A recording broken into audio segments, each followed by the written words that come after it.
Good morning everyone.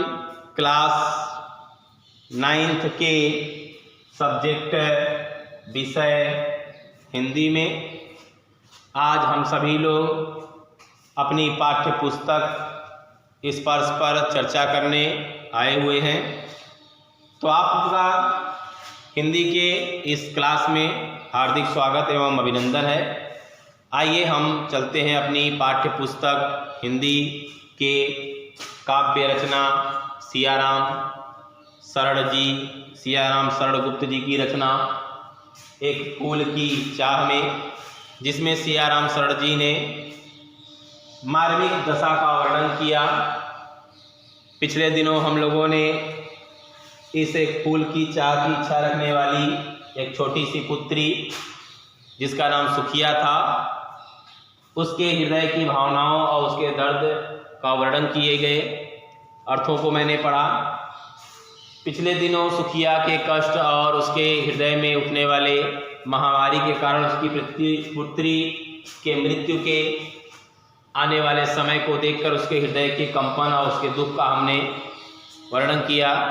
तो आइए हम आज आते हैं अपनी काव्यांश रचना 7वें में, सियाराम शरण जी के काव्यांश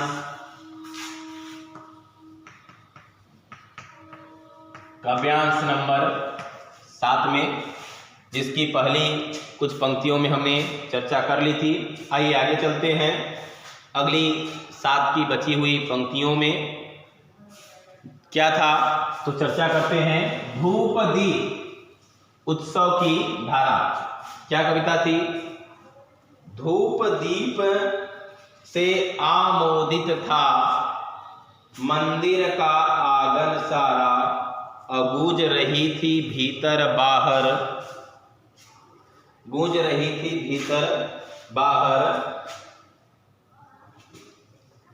मुखरित उत्सव की धारा। आइए शब्दार्थ में आते हैं। दीप, धूप, आमोदित, सारा, आंगन और मुखरित, प्रत्येक शब्द के अर्थों को हम लिख लेते हैं। चलिए आगे हम इस काव्यांश के भावार्थ में चलते हैं, जिसमें कवि ने गांव के बाहर स्थित माँ दुर्गा की प्रतिमा के बारे में चर्चा किया है, जिन्होंने बताया कि मंदिर के बाहर पर्वतों के शिखर पर एक विस्तीर्ण विशाल भाग में ऊंचे पर्वतों पर निवास करने वाला एक मंदिर विद्यमान है, जहां पर सूर्य की किरणों के पड़ने से मानो सोने के कमल खिलते हुए महसूस हो रहे हैं। चारों ओर सुंदरता दिखाई दे रही है। इस प्रकार पहली पंक्ति में कवि ने मंदिर के बाहरी वातावरण का वर्णन किया था। अब हम उसके दूसरी पंक्ति में मंदिर के आंतरिक भागों का वर्णन और अर्थ को महसूस करेंगे। तो दीप दीप आमोदित था, कवि कहते हैं मंदिर के अंदर, कवि कहते हैं उस मंदिर के अंदर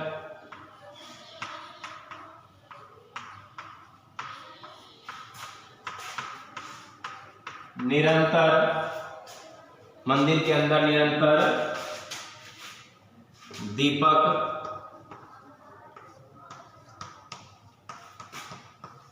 जलते रहते थे। बहुत से गांव के सदस्य वहां रहते थे। भीड़ आदि होने से मंदिर का पूरा प्रांगण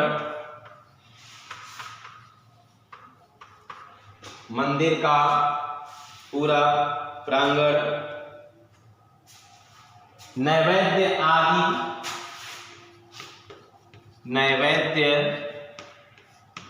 अर्थात पूजा सामग्रियों के कारण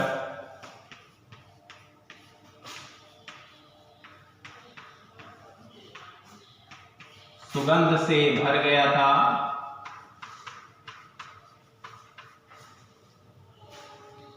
सुगंध से भर गया है।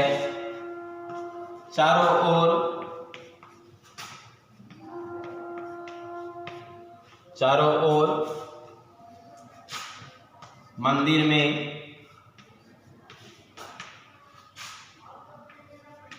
मंत्र एवं घंटों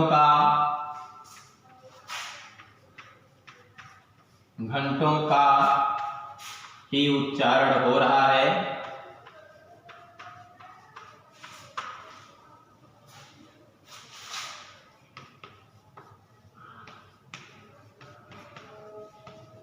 उच्चारण हो रहा है। कवि कहते हैं कि इस मंदिर के बाहर देखने में बड़ी ही सुंदरता है। माता का मंदिर बड़ी ही ऊंचाई पर, विशाल पर्वतों के ऊपर बड़ी मात्रा में ऊंचे मंदिर के रूप में विद्यमान है। जहां माता का मंदिर स्थित है, मंदिर के अंदर का भाग बड़ा ही सुंदर और मन को आनंदित करने वाला है।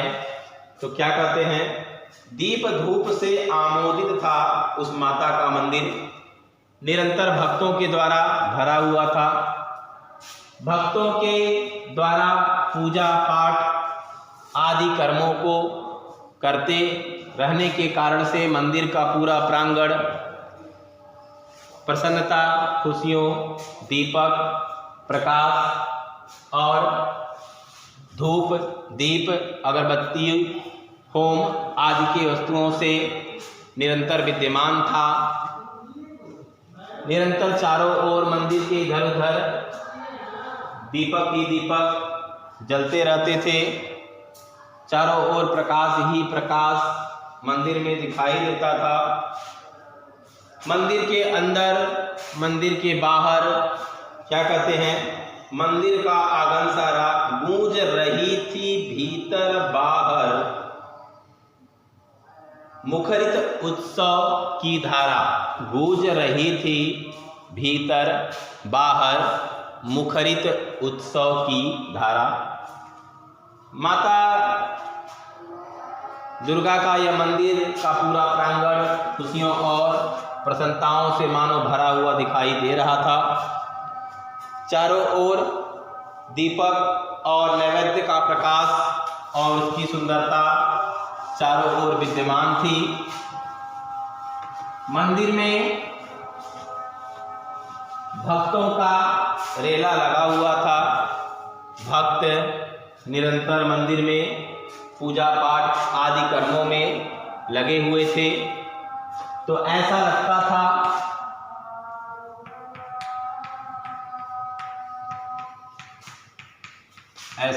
था मानो यहाँ मंदिर ही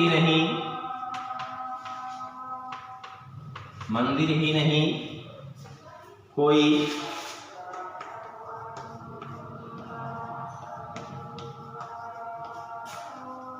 उत्सव का माहौल हो। अर्थात मंदिर की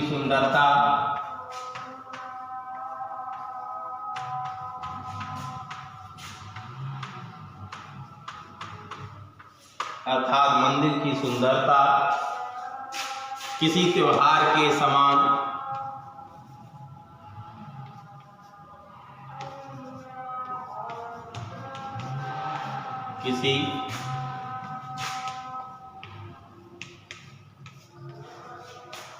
के समान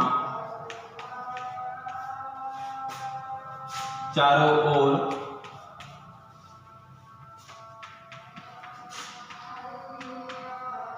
खुशियों से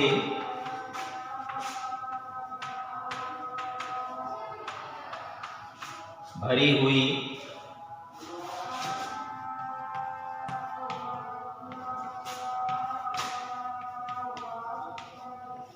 दिखाई दे रही थी। इस प्रकार मंदिर के चारों ओर ऐसा महसूस हो रहा था कि चारों ओर प्रसन्नता और खुशियां ही विद्यमान थी। मंदिर के चारों ओर भक्तों का मेला लगा हुआ था। मानो ऐसा लगता था यह मंदिर नहीं बल्कि कोई त्योहार ही हो।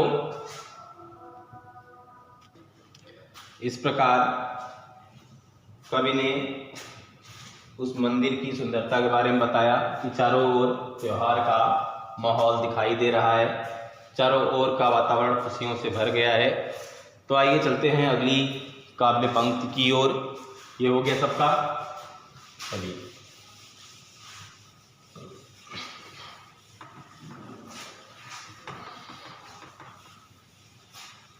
एक फूल की चाह की अगली कविता की ओर हम चलते हैं, जिसमें हम सभी लोग अगले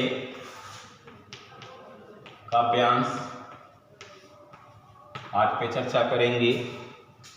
तो आइए देखते हैं काव्यांश 8 में क्या वातावरण है मंदिर का और सुखिया के पिता का।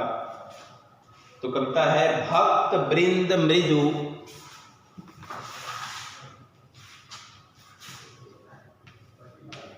भक्त वृंद मृदु भक्त वृंद मृदु मधुर कंठ से मृदु मधुर कंठ से गाते थे संभक्ति मृदुमय पतित तारिणी पाप हारिणी पतित तारिणी पाप हारिणी माता तेरी जय जय जय माता तेरी जय जय जय भक्त वृंद मृदु हे माता तेरी जय जय जय हो। आइए इसके शब्दार्थ पर कुछ चर्चा करें।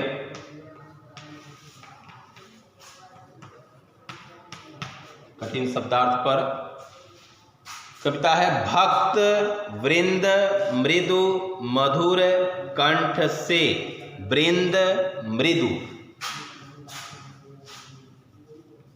वृंद मृदु क्या बोलते हैं? भक्त वृंद भक्त वृंद भक्त वृंद भक्त भी कर लेते हैं। भक्त भक्त मीन्स माता के सेवक।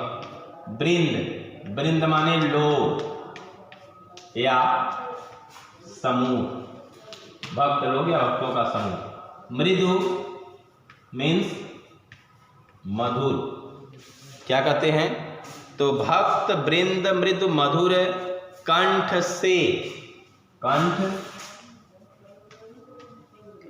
कंठ मीन्स गला, कंठ मीन्स गला। कंठ से गाते थे सभक्ति मृदमय, गाते थे सभक्ति, सभक्ति माने भक्ति के साथ, सभक्ति माने भक्ति के साथ। कैसे गाते थे? तो भक्ति के साथ। पतित तारिणी पाप हारिणी। आगे फिर क्या कहते हैं? ये हो गया सबका। पतित तारिणी, तो पतित तारिणी पाप, पतित तारिणी पाप हारिणी पाप हारिणी पतित तारिणी पाप हारिणी माता तेरी जय जय जय। पतित पतित माने पापियों को,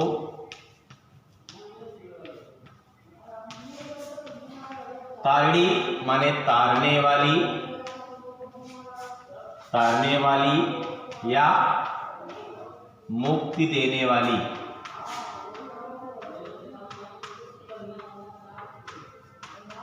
तारने वाली या मुक्ति देने वाली। पाप हारिणी पाप को हरने वाली या समाप्त करने वाली।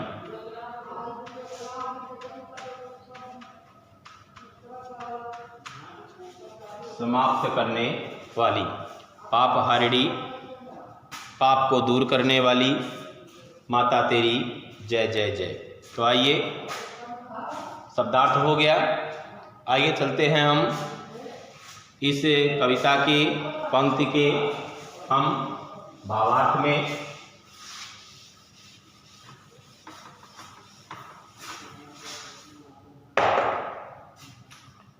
आइए हम कवि के इस पंक्ति के भावार्थ को महसूस करते हैं। क्या है? तो पहली पंक्ति में कहते हैं, भक्त वृंद मृदु मधुर कंठ से। कवि कहते हैं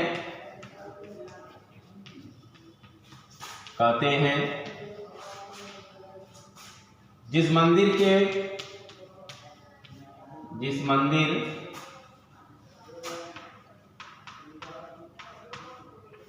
में चढ़ने वाली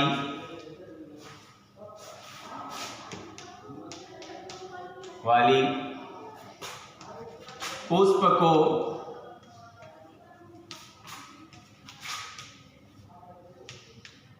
को सुखिया ने अपने पिता से प्रसाद के रूप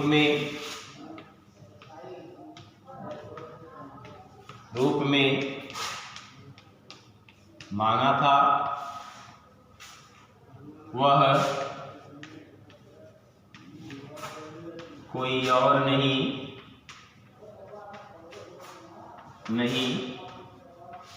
मां दुर्गा का मंदिर है। मां दुर्गा का मंदिर है। भक्त वृंद माने भक्तों का समूह वहां पर विद्यमान है। भक्तों का समूह निरंतर मंदिर में रहकर, भक्तों का समूह निरंतर मंदिर में रहकर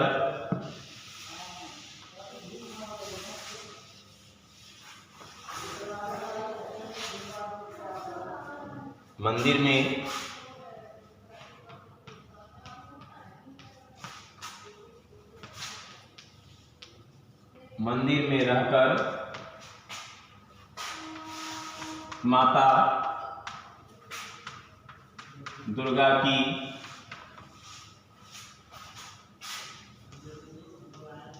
पूजा अर्चना में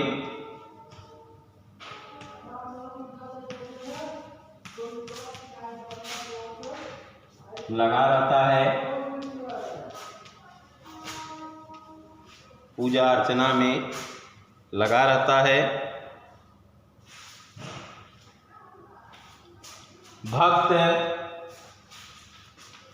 मंदिर में बैठकर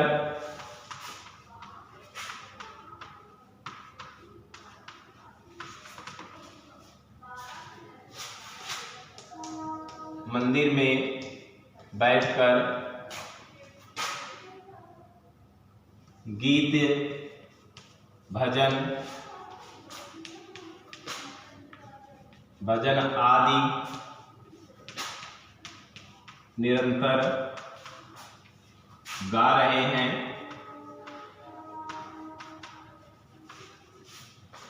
निरंतर गा रहे हैं।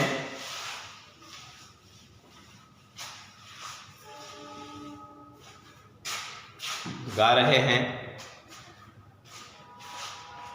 मधुर गीतों के द्वारा माता दुर्गा की विशेषताओं का बखान भक्त अपनी गीतों के द्वारा कर रहे हैं।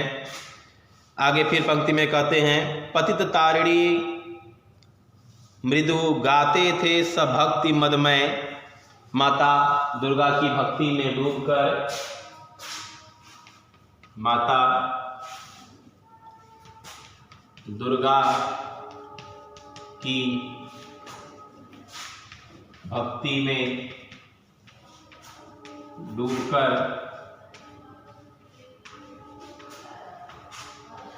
भक्त निरंतर गीत गाते हैं।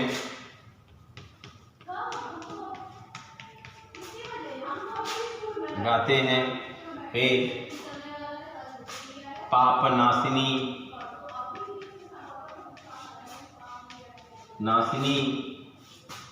पाप तारिणी पाप नाशिनी पाप तारिणी हे माँ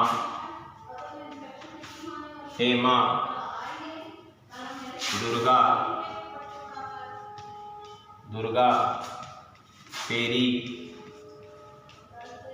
जय हो जय हो जय हो।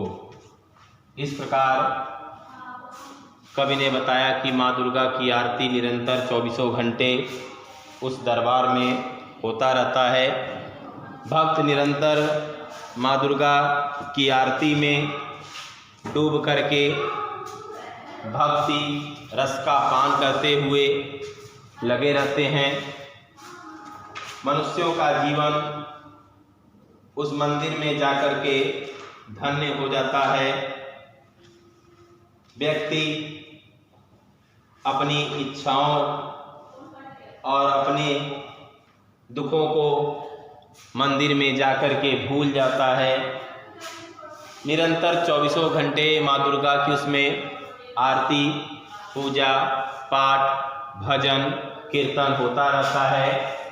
भजन में निरंतर भक्त, हे माँ दुर्गा आप पतित पावनी हैं, आप पाप नाशिनी हैं, अर्थात आप गिरे हुए लोगों की रक्षा करने वाली हैं, आप पापियों के पाप को दूर करने वाली हैं, आप हर प्रकार के पाप को समाप्त करने वाली हैं। आप ही एकमात्र ऐसी माँ हैं जो हर व्यक्ति के कष्टों को दूर करने में सहायक होती हैं।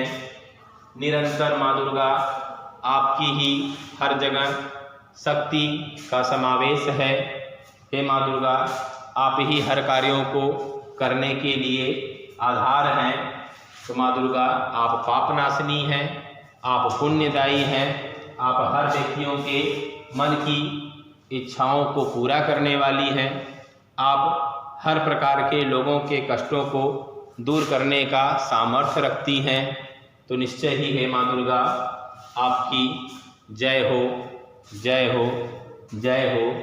इस प्रकार भक्त निरंतर गीतों को गाते हुए, भजन को करते हुए, पूजा पाठ से संबंधित जितने भी धूप, दीप, नैवेद्य, दीपक आदि हैं उनके द्वारा माता की आरती में लगे हुए हैं। निरंतर उनकी सेवा में 24 घंटे माता का दरबार में भक्त पढ़ करके अपनी मनोकामनाओं और अपनी इच्छाओं को पूरा करने का प्रयास करते हुए दिखाई दे रहे हैं। तो ठीक है, आज के लिए इतना ही। कल इसी समय हम क्लास 9th के अगली सियाराम शरण गुप्त जी की पाठ रचना एक फूल की चाह में अगली पंक्ति पर चर्चा करेंगे। तब तक के लिए धन्यवाद। आपका दिन शुभ हो।